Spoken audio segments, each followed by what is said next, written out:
السلام علیکم ورحمۃ اللہ وبرکاتہ۔ عزیز طلبہ، ہم لوگ جیسا کہ آپ لوگوں کو معلوم ہے پڑھ رہے ہیں پاسٹ پرفیکٹ ٹینس کے افرمیٹیو اور نگیٹو سینٹینسز کو، لیکن آج ہمیں جو پڑھنا ہے وہ ہے پاسٹ پرفیکٹ ٹینس کے انٹروگیٹو سینٹینسز، یعنی زمانہ ماضی مکمل کے سوالیہ جملے۔ آپ کو یہ بات بتائی گئی تھی اور بار بار بتائی جا رہی ہے کہ ہر ٹینس کے 3 سینٹینسز ہوتے ہیں، اور یہ بات میں بتاتا رہتا ہوں کہ ٹینس اور سینٹینس میں فرق سمجھ لیجئے گا۔ ٹینس زمانہ ہوتا ہے اور سینٹینسز یہ جملے اور واقع ہوتے ہیں۔ تو ہر ٹینس کے، چاہے وہ پریزنٹ انڈیفینٹ ہو اور پھر اس کی قسمیں ہوں، جیسے present indefinite, present continuous, present perfect continuous, کوئی بھی ہو، ان ہر ایک کے بنیادی طور پر 3 جملے ہوتے ہیں، 3 سینٹینسز ہوتے ہیں، 3 قسم کے سینٹینسز ہوتے ہیں۔ ایک وہ ہوتا ہے مثبت کا ہوتا ہے، یعنی کہ جس میں نہیں پایا جاتا ہے، اور دوسرا وہ ہوتا ہے جو منفی ہوتا ہے، یعنی کہ اس میں مثبت بات اس کے علاوہ منفی پائی جاتی ہے، نہیں کا لفظ اس میں ہوتا ہے، وہ ہوتا ہے نیگیٹو سینٹینس۔ اور ایک ہوتا ہے تیسرا انٹروگیٹو سینٹینسز۔ یہ انٹروگیٹو سوالیہ ہوتا ہے، اور پھر اس انٹروگیٹو کو جب آپ پڑھیں گے تو اس میں 2 طرح کے جملے آپ کو ملیں گے۔ ایک ہوگا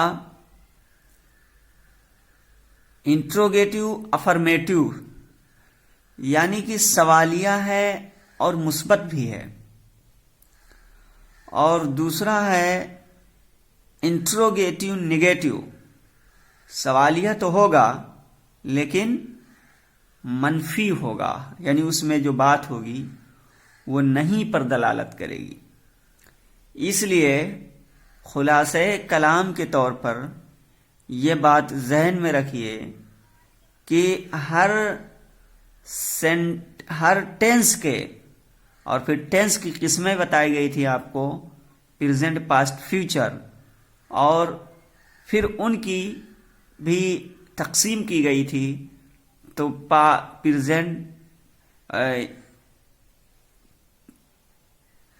انڈیفینٹ، کنٹینوس، پرفیکٹ کنٹینوس میں، یعنی کہ تینوں جو ٹینس ہیں، پریزنٹ، پاسٹ، فیوچر، ان کو 4 قسموں میں تقسیم کیا گیا تھا، اور وہ قسمیں انڈیفینٹ، کنٹینوس، پرفیکٹ کنٹینوس تھیں۔ اب ان میں سے ہر ایک کی جب ہم جملے دیکھیں گے تو بنیادی طور پر 3 ہیں۔ ایک ہے افرمیٹو یعنی مثبت، دوسرا ہے نگیٹو یعنی منفی، اور تیسرا ہے انٹروگیٹو یعنی کہ سوالیہ۔ پھر سوالیہ میں 2 ہو جائیں گے، انٹروگیٹو افرمیٹو یعنی سوالیہ مثبت، اور انٹروگیٹو نیگیٹو یعنی کہ سوالیہ منفی جملے۔ یہ بات جملے کے تعلق سے اور جو ٹینس ہیں ان کی قسموں کے تعلق سے بڑی وضاحت کے ساتھ ہمارے سامنے آ چکی ہے۔ اب ہمیں جو دیکھنا ہے وہ سوالیہ جملے۔ سوالیہ میں بھی ایک بات دھیان میں رکھنے کی ضرورت ہے کہ سوالیہ بھی 2 طرح کے ہوتے ہیں، یعنی ایک جملہ ایسا ہوگا جس میں سائل آپ سے پوچھے گا تو اس کا جو سوال کا لفظ ہوگا وہ جملے کے شروع میں ہوگا. جیسے مثال کے طور پر کیا ڈاکٹر کے جانے کے بعد مریض مر گیا تھا؟ کیا ڈاکٹر کے جانے کے بعد مریض مر گیا تھا؟ تو اردو جملے میں آپ دو طرح پائیں گے. یعنی جملے کے شروع میں کیا لفظ پائیں گے، جیسے کیا ڈاکٹر کے جانے کے بعد مریض مر گیا تھا، تو کیا یہاں دیکھیے جملے کے شروع میں ہے.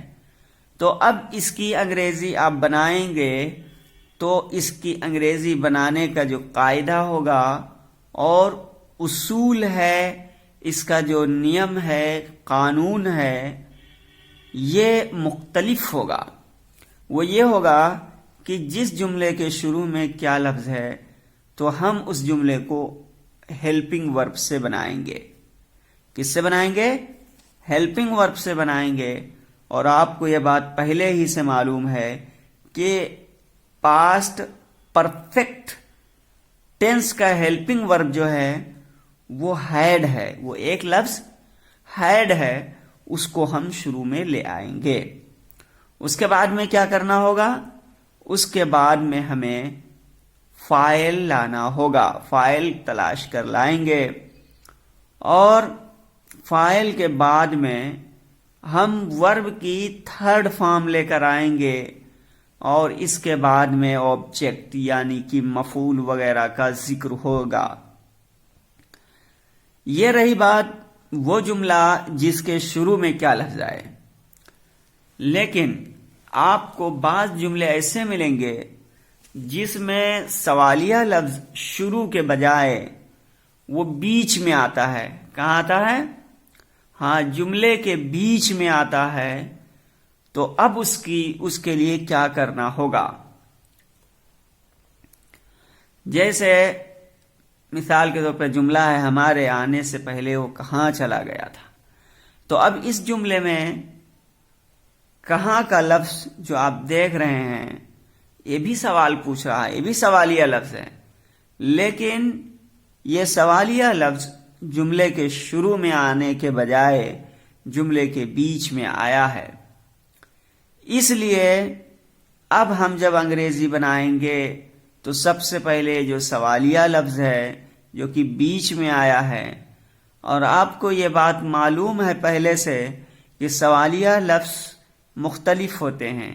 کبھی جملے کے بیچ میں کہاں آتا ہے، کبھی کیا لفظ آتا ہے، کبھی کیوں آتا ہے، کبھی کیسے آتا ہے، کبھی کب وغیرہ لفظ آتا ہے. تو کیا، کیوں، کہاں، کیسے، کب، کس طرح وغیرہ یہ سب آتے ہیں بیچ میں، کتنے. تو اب جب ایسے الفاظ آئیں تو اب ان کی انگریزی بنانے میں ایک چیز کا اضافہ کرنا ہوگا. یعنی یہ جو سوالیہ لفظ ہے اس کی انگریزی آپ پہلے لائیں گے. اس کے بعد میں آپ ہیلپنگ ورب لے کر آئیں گے یعنی کہ ہیڈ. اور پھر اس کے بعد میں آپ فائل لے کر آئیں گے جیسے، ٹھیک ہے. اس کے بعد میں آپ ورب کی تھرڈ فارم لائیں گے. اس کے بعد میں ورب کی تھرڈ فارم لائیں گے. اس کے بعد میں آفٹر لے کر آئیں گے. اور پھر چونکہ یہ یہاں پہ جو پاسٹ پرفیکٹ کنٹینیوس کی بات ہو رہی ہے، ہاں اس میں ایک بات اور ہے، وہ یہ کہ اس میں دو طریقے کے جملے جوڑ کے بنائے جاتے ہیں. اس میں کتنے طرح کے جملے جڑے رہتے ہیں؟ دو طرح کے جملے جڑے رہتے ہیں. یعنی آپ آسان لفظ میں یہ کہہ سکتے ہیں کہ دو قسم کے یہ زمانے ہوتے ہیں. اس میں زمانہ ایک ہوتا ہے لیکن یہ ٹینس جو ہوتا ہے کبھی پریزنٹ پرفیکٹ ٹینس، کبھی پاسٹ، ایک جملہ اس کا پاسٹ پرفیکٹ ٹینس کا ہوگا اور دوسرا پاسٹ انڈیفینٹ کا ہوتا ہے. جیسے ہمارے آنے سے پہلے وہ کہاں چلا گیا تھا، اس جملے کو دیکھیے تو اس میں دو جز ہیں، ایک ہے ہمارے آنے سے پہلے، دوسرا وہ کہاں چلا گیا تھا. تو اب اس میں کل بات اس سے پہلے وضاحت سے آئی تھی کہ جہاں اگر جملے کے بیچ میں پہلے لفظ آ جائے تو اس پہلے کا جو لاسٹ جز ہوتا ہے، جیسے ہمارے آنے سے پہلے وہ کہاں چلا گیا تھا، وہ کہاں چلا گیا تھا، یہ لاسٹ جز ہے پہلے کا، اور پہلے سے پہلے ہمارے آنے سے، یہ یعنی کہ پہلا لفظ ایسا جو سینٹر میں ہوتا ہے، تو اس سے پہلے ایک جز ہوتا ہے اور بعد میں ایک جز ہوتا ہے، تو لاسٹ میں جو جز ہوتا ہے وہ پاسٹ پرفیکٹ ٹینس کا ہوتا ہے، اور جو پہلے ہوگا وہ پاسٹ انڈیفینٹ ٹینس کا ہوگا۔ لیکن اگر جملے میں پہلے کے بجائے بعد کا لفظ آ جائے، کیا آ جائے؟ ہاں، بعد کا لفظ آئے، تو ایسی جگہ پر بعد کے لاسٹ میں جو جز ہوگا وہ آپ کا کیا ہوتا ہے؟ جیسے شاہد کے آنے کے بعد سہیل کہاں چلا گیا، ٹھیک ہے، تو بعد میں یہ لفظ آیا ہے، تو سہیل کہاں چلا گیا تھا، یہ جملے کا لاسٹ جز ہے، اور شاہد کے آنے سے پہلے، تو بعد سے پہلے جو ہے شاہد کے آنے کے، تو یہ پہلا جز ہے۔ تو اب اس میں دیکھیے الٹ گیا، بعد لفظ آنے کے کا جو لاسٹ جز ہے سہیل کہاں چلا گیا تھا، یہ آپ کا پاسٹ انڈیفینٹ ہو جائے گا، اور شاہد کے آنے کے بعد تو یہ کیا ہو جائے گا، آپ کا پاسٹ پرفیکٹ ہو جائے گا۔ اب اس کی جب انگریزی بنائیں گے، بہرحال انگریزی بناتے وقت لاسٹ جز چاہے جملے میں پہلے ہو یا بعد میں ہو، لاسٹ والا جز کی انگریزی پہلے بنائیں لیں گے، اس کے بعد میں اگر پہلے ہے تو اس کی انگریزی بیفور لائیں گے، اور پھر دوسرے جز کی انگریزی بنائیں گے۔ اسی طریقے سے بعد والے میں بھی، یعنی لاسٹ والے جز کی انگریزی پہلے بنائیں گے، اس کے بعد میں آفٹر لائیں گے، اور پھر کیا کریں گے، اس کے بعد جو پہلا جز ہے اس کی انگریزی لے کے آئیں گے۔ لیکن یہ بات خیال رہے کہ اگر جملے میں پہلے لفظ ہے تو اس کا لاسٹ والا جز پاسٹ پرفیکٹ کا ہوگا، اور پہلے والا جز پاسٹ انڈیفینٹ کا ہوگا، اور اگر بعد لفظ ہے تو لاسٹ والا جز پاسٹ انڈیفینٹ کا ہوگا، اور پہلے والا جز پاسٹ پرفیکٹ کا ہوگا۔ یہ بات ذہن میں رہے۔ اچھا، یہ بات افرمیٹو کے تعلق سے آئی تھی، لیکن اگر نیگیٹو ہو تو نیگیٹو اور انٹروگیٹو اس کو بنانے کے لیے بتایا گیا تھا کہ آپ چاہے نیگیٹو بنائیں گے یا انٹروگیٹو بنائیں گے، تو چونکہ جملے میں دو جز ہوتے ہیں، کیا ہوتے ہیں؟ ایسے قسم کے جملوں میں دو جز ہوتے ہیں، تو اس میں لاسٹ والے جز میں کیا ہے، انٹروگیٹو اور نیگیٹو کو کریں گے، لاسٹ والے جز میں انٹروگیٹو اور نیگیٹو کو کریں گے، دونوں میں، یعنی چاہے جملے میں پہلے کا لفظ آیا ہو یا بعد کا لفظ آیا ہو، اس کا لاسٹ جز جو ہے اسی کی آپ نیگیٹو بنائیں گے اور اسی کی انٹروگیٹو بنائیں گے۔ اگر آپ کا لاسٹ والا جز پاسٹ پرفیکٹ ہے تو آپ کو ناٹ کہاں لانا ہے، اور اگر آپ کا لاسٹ والا جز پاسٹ انڈیفینٹ ہے تو اس کے لیے ناٹ لانے کی اور انٹروگیٹو بنانے کی کیا کیا اس کی شکلیں ہیں، کیا قاعدہ ہے، اس حساب سے کرنا ہوگا۔ عزیز طلبہ، آئیے اب اس تمہیدی گفتگو کے بعد اور وضاحت کے بعد میں ہم آج جو ہمیں پڑھنا ہے سوالیہ جملے، پاسٹ پرفیکٹ ٹینس کے سوالیہ جملے، اس پر بحث کی جائے۔ دیکھیے، پاسٹ پرفیکٹ ٹینس کے سوالیہ جملے یعنی زمانہ ماضی کے سوالیہ جملے، زمانہ ماضی مکمل کے پاسٹ پرفیکٹ ٹینس کے انٹروگیٹو سینٹینسز، زمانہ ماضی مکمل کے سوالیہ جملے۔ اب آئیے سب سے پہلے ہم اس کی مثال دیکھتے ہیں۔ مندرجہ ذیل جملوں کو غور سے پڑھیں۔ کیا اس کے آنے سے پہلے تم نے خط نہیں لکھا تھا؟